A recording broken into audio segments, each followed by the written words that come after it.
Back on the Morgan Streetman Show, but before we go out there, we've got to talk a little bit about the antibodies test. That's not available widespread at all, but they've been doing tests throughout the country in pockets of areas. Yeah, and it's not widely available yet, but it will be pretty soon. Within the next couple of months, we'll have U.S.-made tests for antibodies that will be fairly widely available.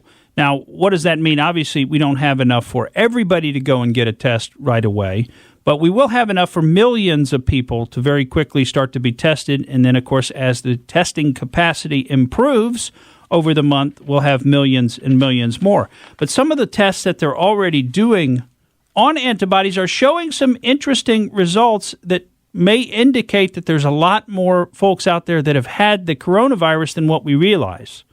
And I think that's fascinating. Of course, if that's the case, then that drives down the lethality of the coronavirus because a lot more people have had it. So as a percentage, the number of people who have died from it is a lot lower maybe than what we realize. But we don't know all of that yet. It's probably going to take another year or so of studying this and looking at the outcomes to know really with certainty what the truth is.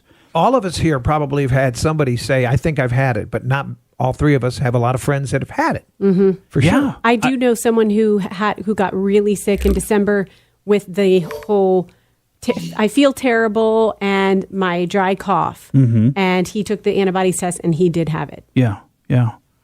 I mean, we all, like we've all shared that we've all known people who have said to us, that they think they had it, and they've got some pretty convincing reasons why, including some of the different symptoms that are coming to maybe be known as part of it. Like Roxanne, you had mentioned that, now they're saying foot sores is maybe a sign of coronavirus. I even had someone in my family member, an adult, 60 plus, in December, early December, got hand, foot, and mouth. And I'm sitting in here doing air quotes because hand, foot, and mouth, you're not diagnosed with it. You go to the doctor, they look at your hands and your feet, and then you get the diagnosis. Well, it's largely just affects children. Mm-hmm. And everyone I told, this person had hand, foot, and mouth, and they're like, that's impossible.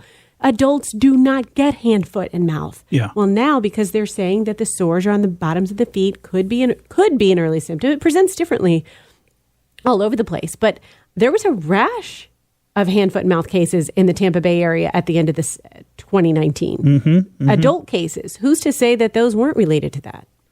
Yeah, it's really hard to know. It's interesting how this virus presents so differently among so many different people. So I certainly wouldn't, I wouldn't say with certainty, they definitely didn't have it, because I think we really don't have a good handle on how quickly this spread and exactly what the symptoms were. And obviously there were a lot of people who didn't have major symptoms. Massachusetts General has done a study up in Massachusetts. They took 200 residents of a particular town called Chelsea in Massachusetts. 64 of those 200, so that's a little bit over 30%, about 32%, tested positive for the antibodies. So a third of the people tested in this particular study in Massachusetts had the coronavirus already. Now, obviously, if that extrapolates out across America, that's 100 million plus people that have already had it. We don't know if that would apply or not. But there's a Stanford study that just came out that suggests that they think the number of people that have been infected with the coronavirus is 50 to 85 times higher than the documented number of infections. So there again, you're talking, tens of millions of people have already had this, if that's the case. And we don't know. We don't know if that's the case or not. We don't know. One other study that's just come out recently, and these are all very interesting, was done at a Boston homeless shelter. They tested 400 homeless people in Boston, and of those, 146 tested positive for the coronavirus.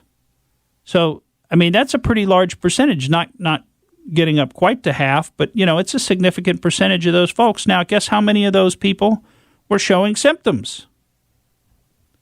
I give you a guess. 10. You guessed too high.